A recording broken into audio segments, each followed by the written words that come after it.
اللہ کا ناراض ہونا پتہ ہے کیسا ہے؟ بالکل ایسے جیسے گلاب کے پھول سے اس کی خوشبو چھن جائے،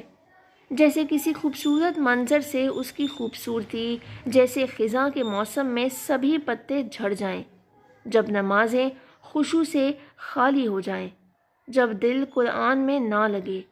جب سجدوں کی توفیق چھن جائے، جب لبوں سے اللہ کا ذکر مٹ جائے، جب ضمیر ملامت کرنا چھوڑ جائے، جب اللہ سے محبت میں آنکھ سے آنسو بہنا ختم ہو جائے، جب مایوسی تمہارے پہلو میں بسیرا کر لے، جب نمازیں قضا ہونے لگ جائیں،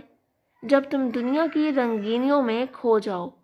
یہ اذیت اتنا درد دیتی ہے کہ خود کو نوچنے کا دل کرتا ہے، اپنے ہر ایک گناہ کو یاد کر کے تڑپنے کا دل کرتا ہے،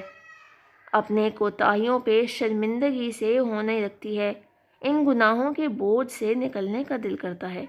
اور کتنا اچھا ہے کہ ہمیں معلوم ہو جائے کہ اللہ ہم سے ناراض ہے اور ہمیں وقت مل رہا ہو کہ اسے منا لیں ہم۔ ہاں یہی وقت ہے،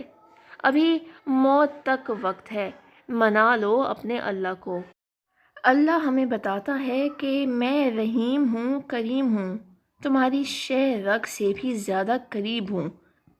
تم میری طرف آنے کے لیے ایک قدم تو بڑھاؤ، میں تمہاری طرف 2 قدم بڑھاؤں گا۔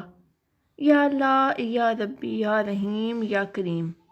یا مؤخر، یا آخر، یا ذوالجلال الکرام، یا حیو یا قیوم،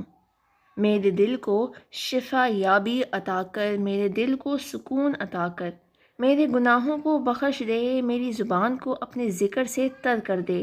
میری آنکھوں کو نور دے، میرے ہونٹوں کو سرور دے۔ یا مقلب القلوب، اے دلوں کو پھیرنے والے، میرے دل کو اپنے دین پر جما دے، میرے سجدوں کو ہو دے، میری نمازوں کو خشوع دے، مجھے ہدایت دے، مجھے اس صراط المستقیم پہ چلنے کی توفیق عطا فرما۔ آمین یا رب العالمین۔